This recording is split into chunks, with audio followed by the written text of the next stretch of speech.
Évangile de Jésus-Christ selon saint Luc, chapitre 14, versets 12 à 14.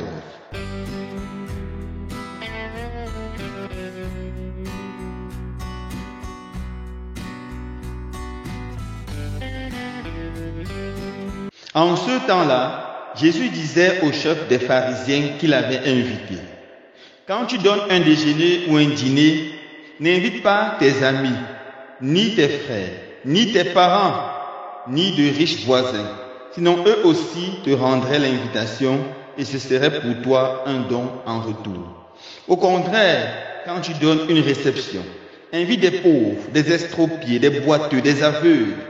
Heureux seras-tu, parce qu'ils n'ont rien à te donner en retour. Cela te sera rendu à la résurrection des justes. Acclamons la parole de Dieu. Louange à toi, Seigneur Jésus.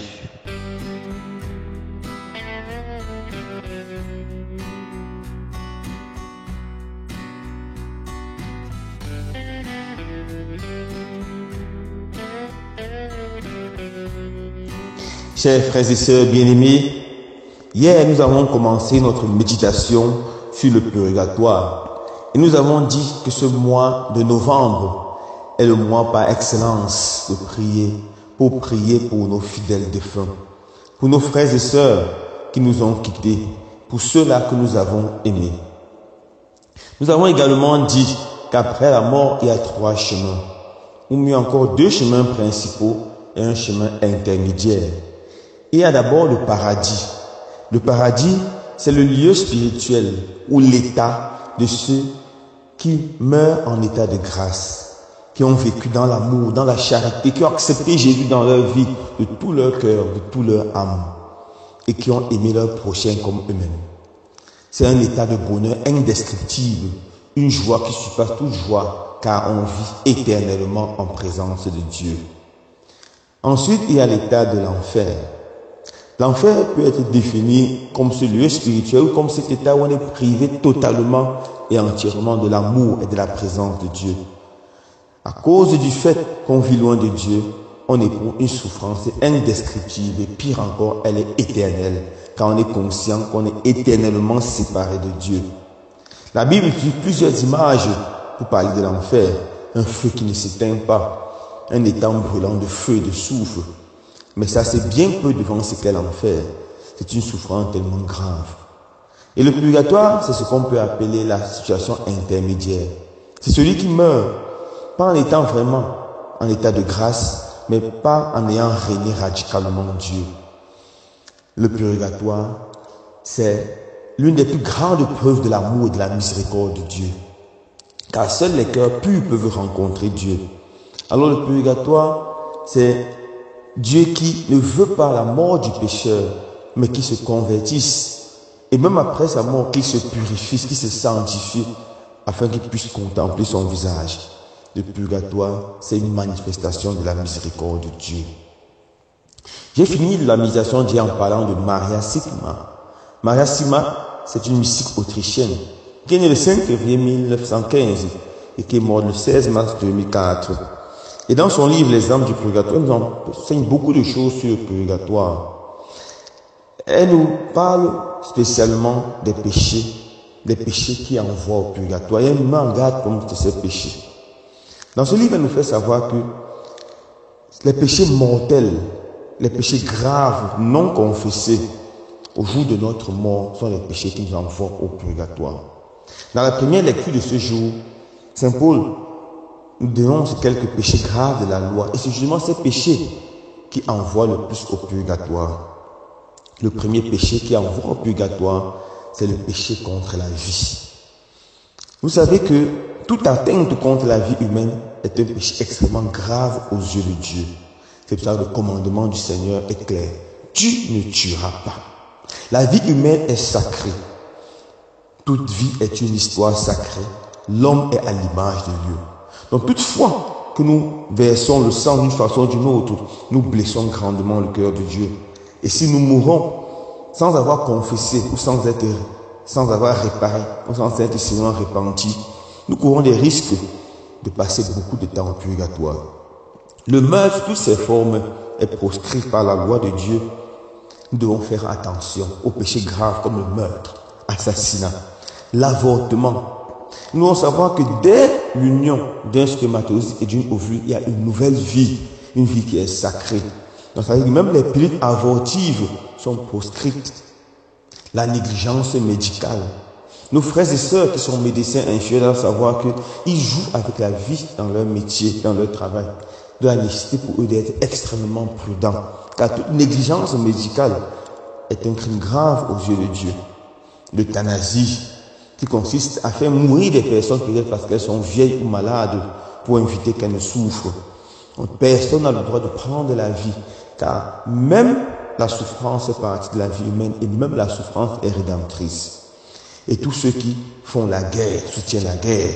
Nous voyons par exemple dans le nord-ouest et le sud de notre pays une guerre qui ne finit pas. Et des gens qui s'enrichissent derrière cette guerre, qui vendent les munitions, qui vendent le carburant, qui vendent les armes et qui font tout pour que la guerre ne finisse pas. Ce sont des péchés extrêmement graves car ce sont des atteintes à la vie humaine. Ceux qui sont dans cette voie de péché doivent faire très attention. Ils risquent le purgatoire, passer longtemps là-bas, et pire encore, ils risquent l'enfer. D'où la nécessité de se convertir radicalement. Un autre péché qui conduit au purgatoire, au fait du purgatoire, c'est le vol. On a suivi la première lecture, c'est imposé, tu ne voleras pas. Le vol, dérober le bien d'autrui, et même la tricherie, le vol intellectuel, surtout quand on ne reconnaît même pas que c'est le péché. Beaucoup de nos élèves disent qu'ils ne trichent pas, ils se rentrent par les examens. La tricherie devient normale. La corruption pendant les examens, on vend des places. La corruption à tous les niveaux. On détourne l'argent de tout.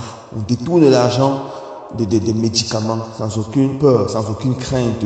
Le bien public. Nous devons faire très attention, frères et sœurs bien-aimés. Pourquoi? Parce que ce sont les péchés qu'on n'a pas le temps de réparer. Par exemple, si de l'argent est donné pour construire un hôpital et cet hôpital, l'argent est détourné. Tous les gens qui devaient guérir dans cet hôpital et qui meurent, leur sang crie contre ceux qui ont détourné cet argent. Donc nous devons faire très attention, frères et sœurs bien-aimés. Voilà des péchés qu'on n'a même pas le temps de réparer. On n'est même pas capable de réparer souvent. Les péchés liés à l'impureté. Nous sommes dans une société qui devient de plus en plus pourrie. Une société qui apprécie et applaudit ce qui est mauvais. La pornographie fait rage dans les réseaux sociaux et conduit à tout genre de péchés, fornication, adultère, masturbation, dépravation de toutes sortes, pédophilie, etc., etc. Frères et sœurs bien-aimés, voilà des péchés assez graves qui peuvent très facilement nous conduire en enfer. Nous avons aussi la diffamation, la calomnie d'autrui. Nous devons faire attention, mes frères et sœurs bien-aimés. Souvent, quand on calomnie l'autre, on diffame l'autre, on n'a pas le temps, on n'a même pas le temps de réparer cela. Souvent, on est même plus capable.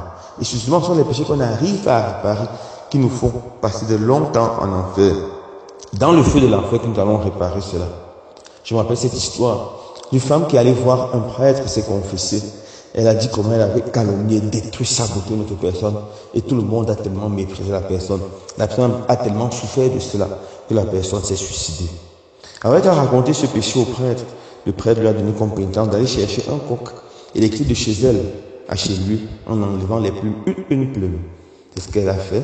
Lorsqu'elle arrive en paroisse, le prêtre dit maintenant qu'elle rentre chez elle en ramassant les plumes et en remettant sur le poulet. Elle a dit mais mon père c'est impossible. Vraiment le vent a enlevé toutes les plumes. Deuxièmement, je n'ai pas une colle pour coller tout cela. Le prêtre lui a répondu c'est ça. C'est impossible de réparer ton péché. Tu as tellement fait du mal, tu as tellement détruit. C'est en ce moment qu'elle a pris conscience vraiment de la laideur de son péché. Et elle s'est mise à pleurer. Nous devons faire attention aux péchés qui détruisent l'autre. Alors, maintenant, comment éviter le purgatoire et mourir et aller directement au ciel? Car, frères et sœurs bien-aimés, la volonté de Dieu pour chacun et chacune d'entre nous, c'est que nous vivons éternellement avec le paradis. C'est qu'après notre mort, nous allons immédiatement au paradis comme nous faisons la volonté du Seigneur. La première chose, frères et sœurs bien-aimés, c'est d'apprendre à se confesser régulièrement. Dans Jean 20, verset 23, le Seigneur institue le sacrement de la réconciliation, le sacrement de la confession. Recevez l'Esprit Saint. Tous ceux à qui vous remettrez les péchés, ils leur seront remis. La confession, c'est le péché. C'est le sacrement qui nous donne la grâce de retrouver la pureté de notre baptême, de nous purifier, de nous sanctifier et d'être en état de grâce. Nous devons deuxièmement vivre l'Eucharistie avec dévotion et amour. L'Eucharistie, c'est le sacrement le plus grand. C'est Jésus qui vient au milieu de nous. Mais le drame, c'est que de moins en moins des frères, des fidèles vivent l'Eucharistie avec dévotion, avec amour. Les gens sont distraits pendant la messe, on manipule les téléphones, pendant la messe on bagarre, on fait tout sauf prier.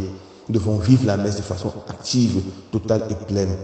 Cela nous purifie, nous prépare à rencontrer le Seigneur face à face. Deuxièmement, faire la charité. Saint Pierre nous dit, la charité couvre une multitude de péchés. 1 Pierre 4, verset 8. La charité couvre une multitude de péchés. Je me rappelle une histoire, raconter l'histoire d'un homme qui avait pris un très beau bouquet de roses. Et il allait visiter sa femme qui était malade, sa femme qui était décédée dans un cimetière. Et lorsqu'il était dans le bus, il y avait une petite fille qui regardait cette fille avec tellement d'admiration. Il s'est rendu compte que la fille regardait encore et encore. Et la fille admirait tellement ces roses. Alors, lorsqu'il est arrivé, avant de sortir du bus, il a regardé la fille, il a donné les roses à la fille. Il a dit à la fille, je sais que tu aimes ces roses, prends-les.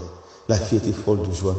Et la fille lui a dit, mais la personne à qui vous allez offrir cette rose ne sera pas fâchée.